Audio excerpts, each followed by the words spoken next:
নমস্কার বন্ধুরা, শুভ সকাল। জয় বাবা লোকনাথ, জয় রাধা গোবিন্দ, জয় লক্ষ্মী নারায়ণ, জয় মা লক্ষ্মী। দেখো বন্ধুরা, আমি পুজো দিতে চলে এসেছি। সব পুজো দেওয়া, সব কিছুই রেডি করা হয়ে গেছে। আমার বাবাকেও খেতে দিয়েছি, ছোট্ট লোকনাথ বাবাকে চান করিয়ে। এইবার আমি একটু শাক বাজিয়ে একটু উলুধ্বনি দেবো। আর প্রদীপ জেলে নিয়েছি, ধূপকাঠি ধরিয়ে নিয়েছি প্রদীপ জেলে। একটু শাক বাজাবো বন্ধুরা।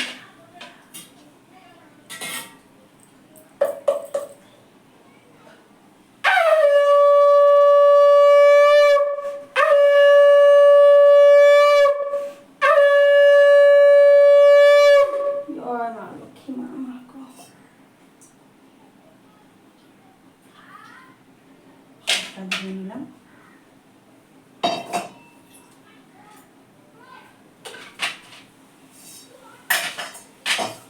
এবারে একটু গরম করে নেবো, আরতি করবো সব ঠাকুরকে।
এই হচ্ছে বন্ধুরা আজকের পুজো, আমার শনিবারের পুজো আজকে। বন্ধুরা সবাই ভালো থেকো।